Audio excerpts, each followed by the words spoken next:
Guys, welcome to Construct Your Life. This three-part series with my man Nick. You know, he is a little bit of a wild card, bought and sold multiple businesses, just started a podcast. When him and I get together, we have no idea what we're going to talk about. Probably gurus, probably something else, but it's always an entertaining conversation because I love the way he thinks. So make sure you jump into this episode and enjoy. We'll see you in there. Constructing your life is about much more than just building a bank account. Each week, join mindset coach Austin Linney as he interviews guests who are constructing their dream lives and impacting the world around them on a daily basis. If you're an entrepreneur or wanting to start a business, or you just want to hear motivating stories of how others have overcome the odds, you are in the right place. And now for your host, Austin Linney. Guys, welcome back to Construct Your Life, part one with my man Nick, calling from his bunker. Blink once if you're hostage, blink twice if you're safe. So I'm not safe. So we're doing a little series, a little, whatever we want to do, whatever we want to talk about, right? And the problem is this guy comes in with a zinger the other day that the X community behind this has not stopped talking about because me and Reg brought it up. You know what's interesting? Taxes, and we're gonna get to what you posted in just a minute. Yeah. When you're a young kid, I mean young. I was in restaurant business. Like we paid a lot of money in. I tipped out a lot of money. I always got money back. That was a good time for me. Oh. We always went to a lot of different places. I ain't got money back in a long time. And here's what's crazy. It's a delicate dance as a real estate and a business owner, right? Here's what sucks. Yeah. You're damned if you do and damned if you don't. I got to report enough to be able to buy stuff, but I want to write off enough so I don't have to pay in too much. It's a delicate dance.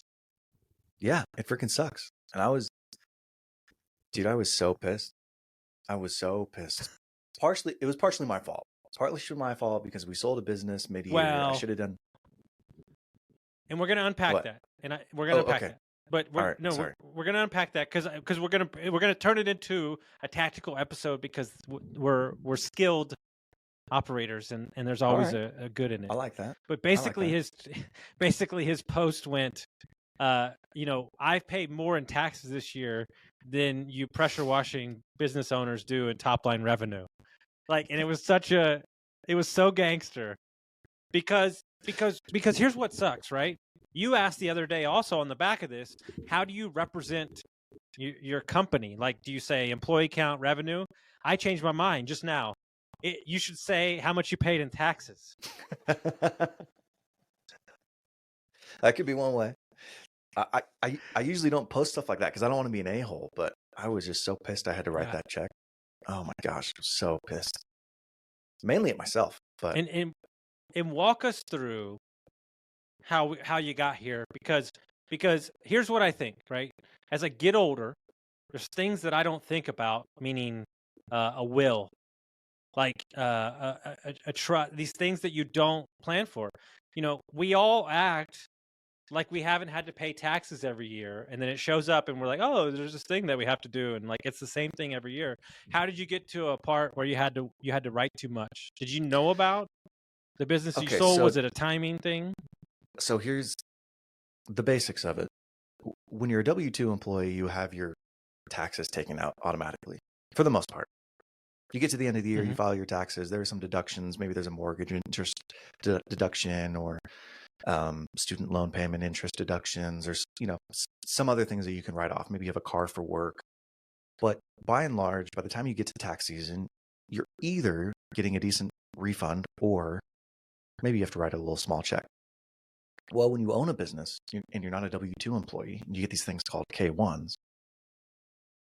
It's literally like waking up Christmas morning, except it's not always Christmas. It may be like you died and you found out whether you went to heaven or hell because you don't know where things are going to end up.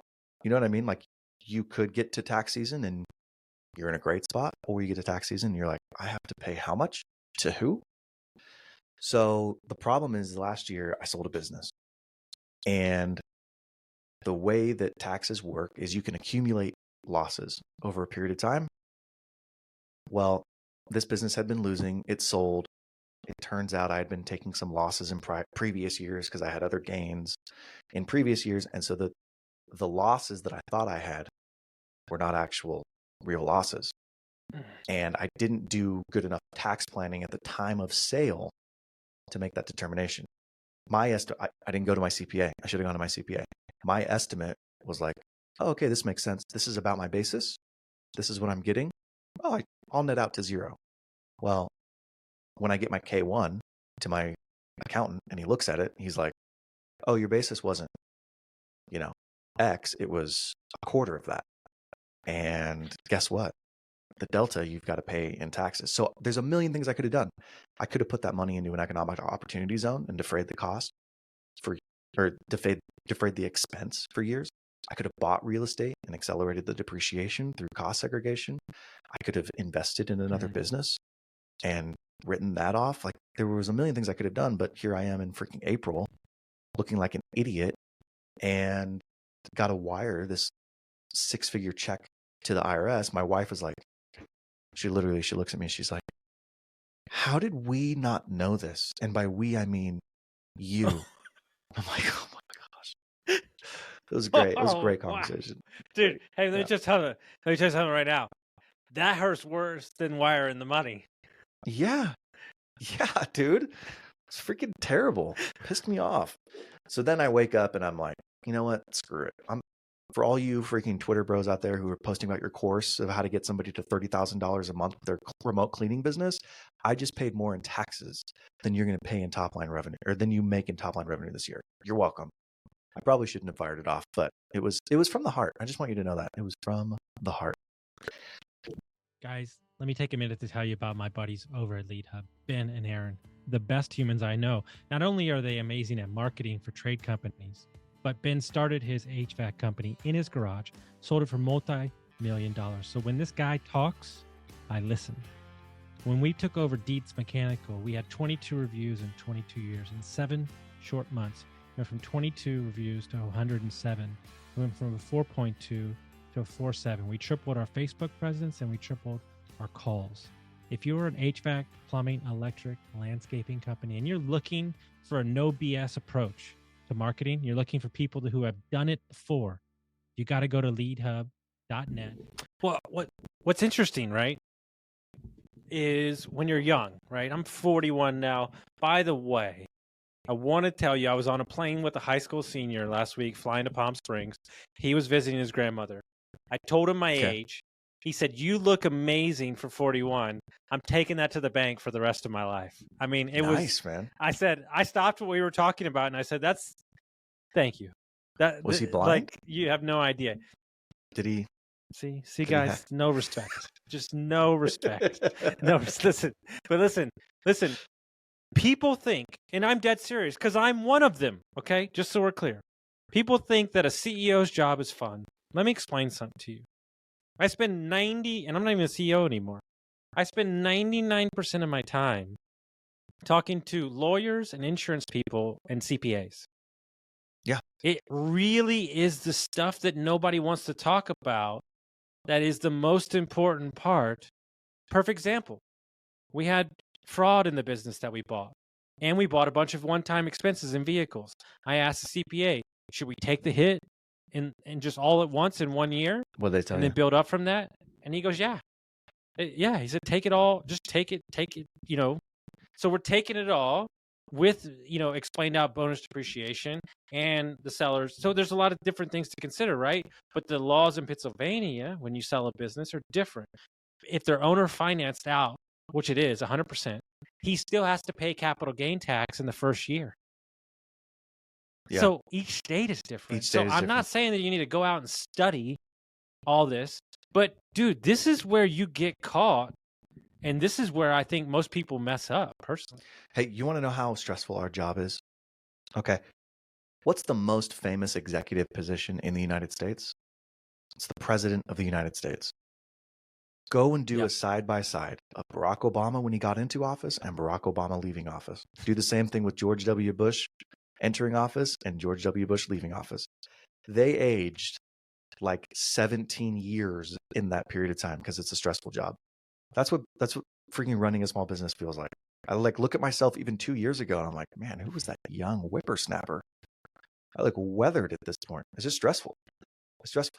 And you want to hear this? Okay. So I post that tweet and I'm, oh gosh, I'm so angry. Well, a friend of mine calls me. He's like, hey man, I saw your tweet. I'm like, yeah, can you believe that? It's like, hey, I just want to let you know, just give you some perspective. I'm like, okay, what is it? I'm paying more in taxes this year than your top line. I'm like, wait, what? He's like, no, I'm paying more in taxes this year than your top line for taxes. And I was like, you SOB, you just called me to put me in my place. Dude. My favorite tweet I saw after. I was just going to say, here's the kicker. He owns $150 million in real estate. So it's not like he's not trying to reduce his taxes. You know what I mean? He's still got taxes to pay. Everybody has taxes. Oh, they're levels. Was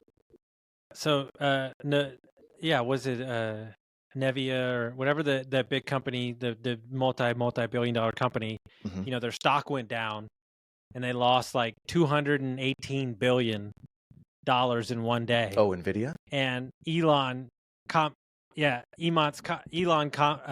comments underneath it, rookie numbers. Tesla in the last 2 years has lost $720 billion in stock value. And it really is levels. My business partner paid $290,000 in taxes that day. Dude, now here's what I said to myself. I would love to make so much money that I had to pay that much in tax. Yeah, you think that, and then you have to pay that in taxes, and you still find something to complain about. And then you have to. Yes, it was the first year he didn't take depreciation. He knew he was going to have to pay. The prior year he bought a condo, he bought a plane, all these things, right? So he knew it was coming. And we're joking about it, everybody, but I'm harping on the fact that I'm not saying you need to study the tax law, but you need to employ people in your stead who are looking out for you. And don't get me wrong, I feel very fortunate. I'm incredibly lucky. Like I have no complaints. The thing that I was pissed about is that I didn't plan well enough. I didn't have to pay that to the government.